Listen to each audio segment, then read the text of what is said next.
এখন শাকিব খানের পিছনে একজন লোক বা একজন ইনভেস্টর 5-10 কোটি টাকা ইনভেস্ট করতে চায়, কিন্তু আমার পিছনে চাইবে না, বা অন্যান্য সাধারণ অন্যান্য হিরো আছে তাদের যাদের পিছনে চাইবে না। তবে এই চাওয়াটা তৈরি করার দায়িত্ব ডিরেক্টরদের, এই এফডিসির, এই টেকনিক্যাল যারা আছে তাদের। আমাদের কি হয় জানেন, আমরা প্রথমে এক সিনেমাতে এসেই শাকিব খান হয়ে যেতে চাই, আমরা এক সিনেমাতে এসেই মান্না হয়ে যেতে চাই, এক সিনেমাতে এসেই জসিম হয়ে যেতে চাই, রাজ্জাক হয়ে যেতে চাই। এটা ঠিক না। আমাদের ধৈর্য ধরতে হবে, অপেক্ষা করতে হবে। ধরেন এই সিনেমা দিয়ে হয়তো একটা আর্টিস্ট বা দুইটা আর্টিস্ট তারা নাম করলো, তাদের মধ্যে যদি এরকম অ্যাটিটিউড চলে আসে যে আমি তো হামসে বাড়া কান হে, তাহলে হবে না ভাই। আপনাকে বিনয়ী হতে হবে, মানে নরম হতে হবে, কোমল হতে হবে, তাহলেই পরিচালকরা আপনাকে ওই জায়গায় নিয়ে আসবে। আর এখন মানে দিনও চেঞ্জ হয়ে গেছে ভাই, এখন ওই আবার নিজের ঢোল নিজে পেটাতে হয়, এটাও একটা ব্যাপার। তবে আমার মনে হয় ভাই, একটা লম্বা রেসের ঘোড়া হিসেবে আমি মাঠে নামলাম। আশা করি দেখা হবে মাঝে মাঝে। আমার আরেকটা সিনেমা আসবে ফেব্রুয়ারিতে, হয়তো সেন্সরে জমা দিব। কোরবানির ঈদের আগে আরেকটা সিনেমা, শিকল নামে একটা সিনেমা আছে আমার, ওটা আসবে।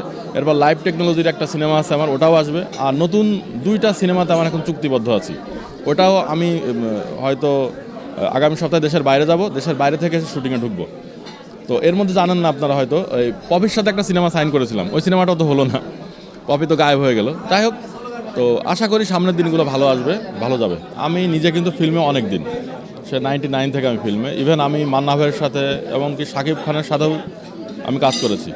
তো আমার অভিজ্ঞতায় যেটা মনে হয় যে বর্তমান সময়ে যে সিনেমা মুক্তি পাচ্ছে, এটাই একজন প্রযোজক বা পরিচালকের জন্য এটাই অনেক কিছু, বা এটা অনেক সাহসিকতার ব্যাপার। তো সেই জায়গা থেকে তানভীর হাসান ভাই আমাদের মানে এই সিনেমাটা মুক্তি দিচ্ছে, এটার জন্য ওনাকে থ্যাঙ্কস। এবং নতুন বছরে মানে একটা শুভকামনা রইল সবার জন্য, এবং আমাদের জন্য দোয়া করবেন যে সিনেমা যাতে ভালো চলে। অ্যাকচুয়ালি পার্থক্যটা হচ্ছে তথ্য প্রযুক্তির।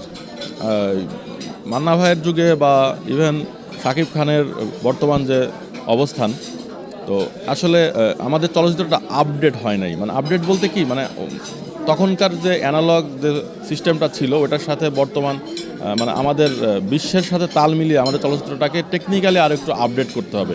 পাশাপাশি সিনেমা হলের যে বিষয়গুলো আছে, দুরবস্থা যে বিষয়গুলো আছে, পাশাপাশি আমাদের মেধাবী পরিচালকদের আরও সংকট, যেটা আরও প্রয়োজন। মানে অন্য পরিচালকরা যেন এটাকে খারাপভাবে নেয় না। মানে পরিচালকদের প্রচুর পড়াশোনা করা দরকার, আর্টিস্টদেরও প্রচুর পড়াশোনা করা দরকার, এবং যুগের সাথে তাল মিলিয়ে থাকা দরকার।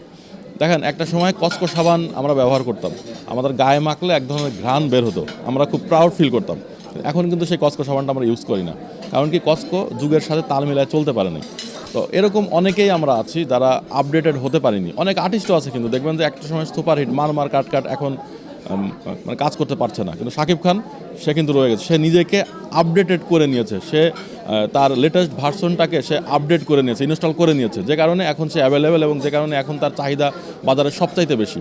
তো আমার মনে হয় যে এই আপডেট হওয়াটাই জরুরি। না, বাংলা চলচ্চিত্র অবশ্যই সারা বিশ্বে ছড়িয়ে পড়ছে। কিছুদিন আগে আমার একটা ভিডিও ভাইরাল হয়েছিল, আমি তুফান সিনেমা দুবাইয়ে দেখেছিলাম।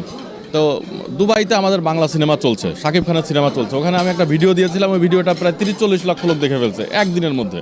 তো ব্যাপার হচ্ছে কি, এখানে শাকিব খান একটা ফ্যাক্ট, ওনাকে এখন ওয়ার্ল্ড ওয়াইড মানে আমাদের বাংলা চলচ্চিত্রের সুপারস্টার বলা চলে। মানে একটা ফ্যাক্ট আপনাকে বলি, দেখেন, যে মেয়েটার বয়স এখন 40 বছর, সে 20 বছর বয়সে শাকিব খানের সিনেমা দেখছে, 15 বছর বয়সে শাকিব খানের সিনেমা দেখছে।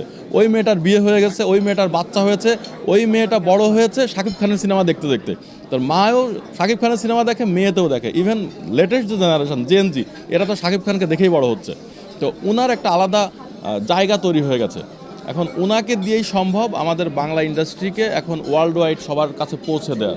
ইভেন এখন তো আবার বিপিএলেও ঢুকে পড়ছেন উনি, তো এখন তো আরও বেশি, এখন তো সবার মানে ঘরে ঘরে চলে যাবে, ওয়ার্ল্ড ওয়াইড চলে যাবে। এখন ক্রিকেট যারা পছন্দ করে তারাও এখন শাকিব খানকে পছন্দ করবে। তো আমার মনে হয় ওনার যে ভূমিকা, এই ভূমিকাটা নিয়ে উনি যদি আগায়, তার সামনের দিকে ওনার হাত ধরেই বাংলা চলচ্চিত্রের যে সিনেমাগুলো আছে, এই সিনেমাগুলো সামনের দিকে অগ্রসর হবে।